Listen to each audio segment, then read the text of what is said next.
At the conclusion of our last session, I was talking to you about the power of love. And I used the example of some work that I had done with bending a spoon, or better yet, curling a spoon, through the power of love. And when I say that, again, we're not talking about just the emotion. I had an emotion of love toward this spoon. Rather, in my mind, I thought at one minute, I went into the spoon. I love, my brother-in-law was a wonderful worker of metal, and he made metal tools. And he learned, he said, from an old German gentleman who told him about putting metal into the fire. And he said, when you put the metal into the fire, he said, go mit it. MIT in German means with, go with it, be one with it. And he says that gives you control to shape your metal. Well, that's what I did with the spoon. I went into it as we were taught by our IBM scientists. We went into the spoon. So when you love something, and you really love it, you are in your mind being at one with it. And it is your mind's ability, the faculty of love, that allows you to think that way, of at one minute, and that grows into feeling. This is not only true for something like metal, as I demonstrated, and perhaps it's more believable when I say it's also true across species. When you love your animals, you find the same thing is true, even with so-called ferocious animals. I have a couple of pictures that I've always kept that I blew up from television screen pictures. One is of a woman who had found a lion that had been misused, very badly abused, and she had nursed it back to life and raised it for a while, and this was when it was a lion cub. And then she gave it to the zoo because she could no longer take care of it when it was fully grown. And the picture that is shown is when she went back to the zoo to see the lion, and she is standing against the cage of the lion, and the lion's paws have come out through the cage and are back behind her head, holding it as close as the lion could get her. And she's reaching through the hugging the lion. And of course, the other picture I have is a picture that is a snapshot of the two men who raised a cub lion. And when it got too big, they felt that in fairness to it, it should be taken back to its natural habitat. So they took it back to the jungle and released it. And they waited 2 years before they went back and wondered if they could possibly find the lion and what would be the relationship. And so they, with the guide who had taken them back to that area, they were standing there, and I don't remember, but I presume they were calling his name, when suddenly they saw this big lion come out of the jungle and stop and look at him, and then started bounding toward them. And this was on a video. Perhaps many of you saw it. It was on a video. It bounded to the people, and if you were just watching, you think, whoa, you hope this turns out right. And of course, when it got there, it leaped up and put its arms on the shoulders of one of the men and just started hugging him. And the man hugged the lion. And besides that, what was so wonderful, that the lioness, who was the mate to their lion, came out of the jungle too and stood with them, because it sensed that power of at one minute and love that was there. So love is a power. And when people all over the world are talking about overcoming the terrific power or terrific problems that we have in the world of people being at odds with each other, we want to know that everyone who says the answer is love is totally correct. We have to know, as we generate that love, that it's not just a wishful good feeling we have that it'll work out finally because we all love each other, but knowing it's a power that goes out to attract at one minute. Just like it was a power to make the energy of the spoon go soft when I bent it. There is that love energy that we can reach out to people all the world to change people's minds, to bring them into an amazing sense of recognizing we are all one in God. Doesn't matter what our differences are in terms of culture or religion or so-called races. We are all one in God. So I can't emphasize this enough, that of all the faculties are important. They're all working at the same time. I sometimes compare it to a magnificent sunset. You know, if you look at a sunset and you have an artist's eye, you can probably see the different colors. You say, oh, that's red, oh, there's yellow, there's some white, and there's some green over here. They probably see a collage of different colors there. But they're all there, and they're all separate, but together they just make a wonderful, perfect picture of the sunset. And that's the way your faculties are. They're working all the time. Sometimes you can distinguish where one is working, like clearly when you're thinking at one moment you realize you are employing your love faculty. But most of the time they're all working together and in various degrees of harmony and order. So,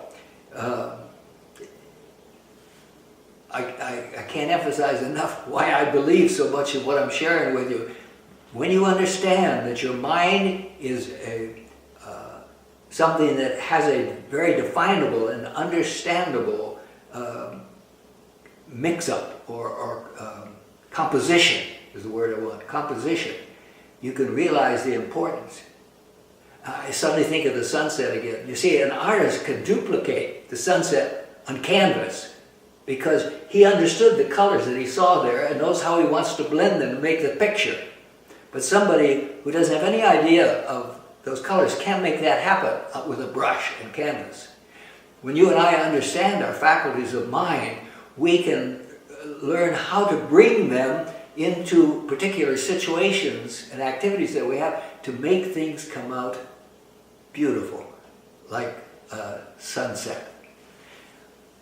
You know, there's a wonderful organization called HeartMath that has, in particular, made a study of the part that the heart plays. We'll talk more about the organ of the heart, but they have actually been able, with instruments, to measure the heart as a center of energy, because the heart is the energy center for love. This is where your real control valve is in your life. It's not up here. The real control valve for your life is right here in your heart. It's just interesting that HeartMath Group have pointed out the fact that there are more nerves running from the heart to the brain than the brain to the heart, which says this is the real command center, the heart. Related to this question of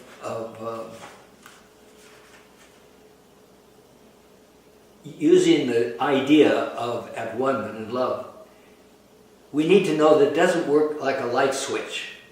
You don't say, oh yeah, I'm going to turn on my love faculty. And you hit the switch and it's on full blast. You've got that power working for you. The love faculty is something that comes on like, well, actually it is like the new light bulbs. You know how the new ones, they sort of begin to gather light and they graduate until they're fully on. Well, that's the way our love faculties are. The idea that one-man, in its mature expression, is the idea of desire.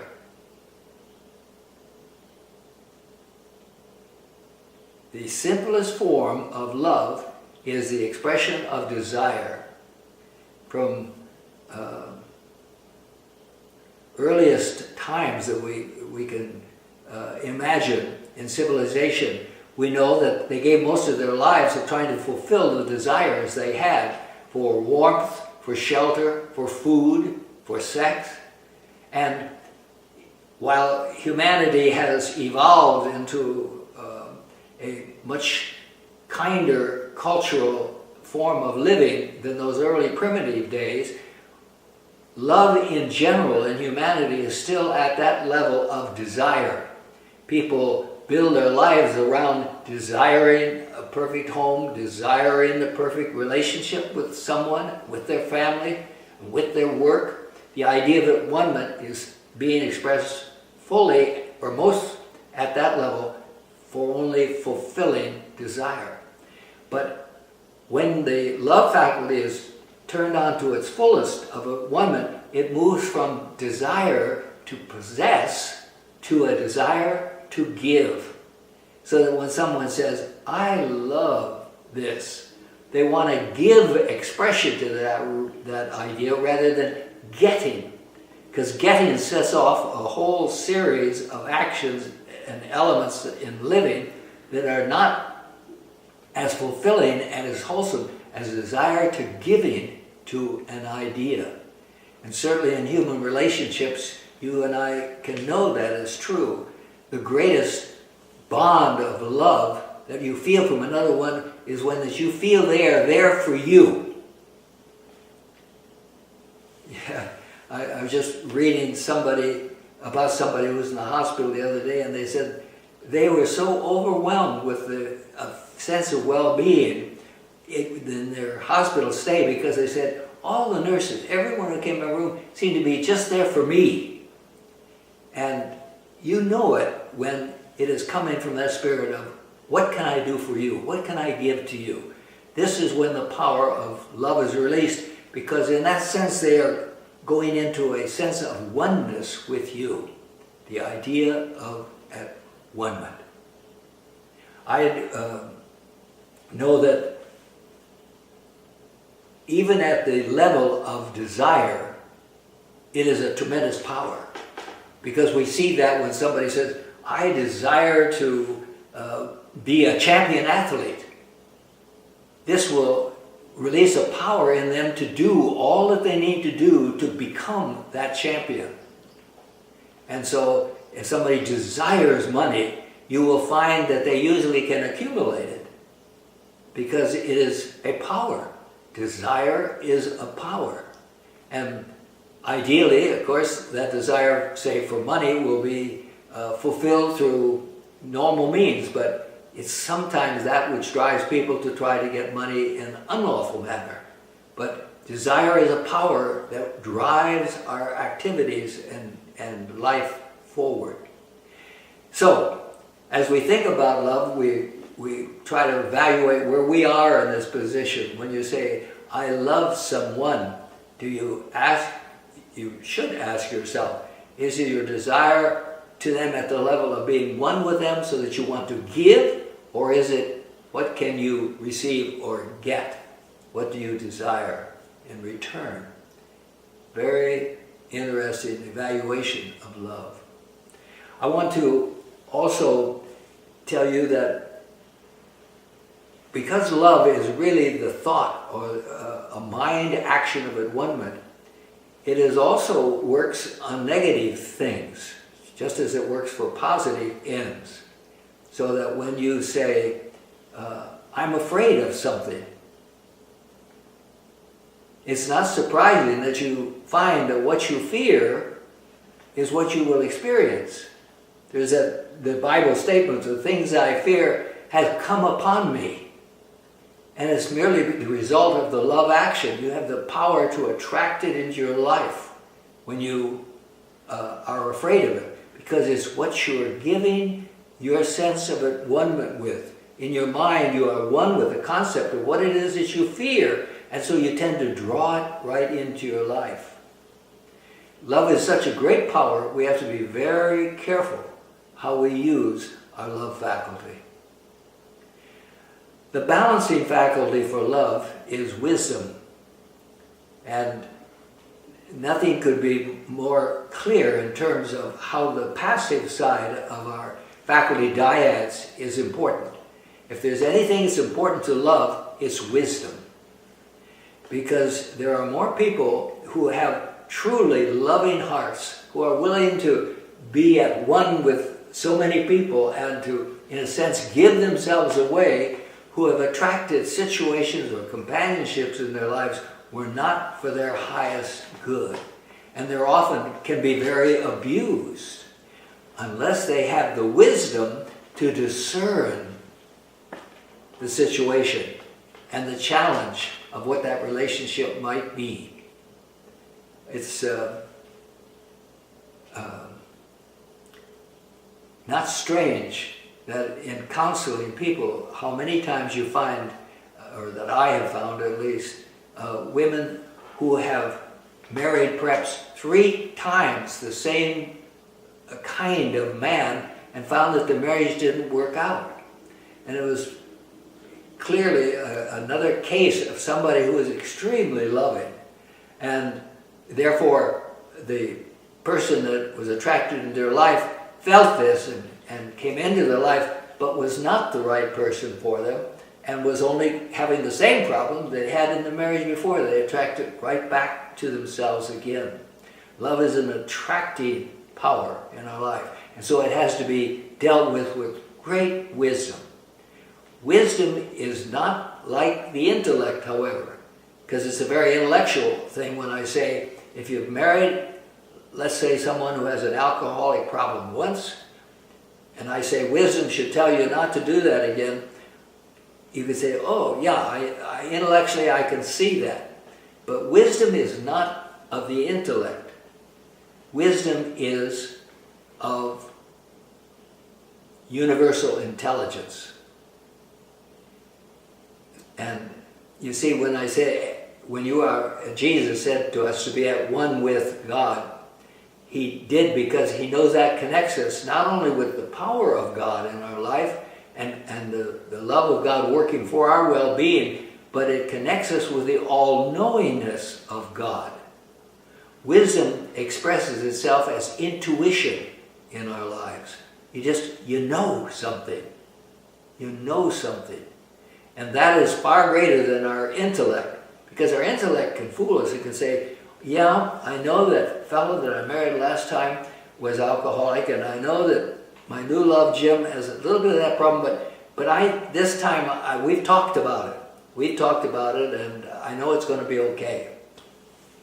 But if you tune yourself to wisdom, and how do you do that? You do that again by establishing your oneness with God. Loving God with all your heart and soul and mind.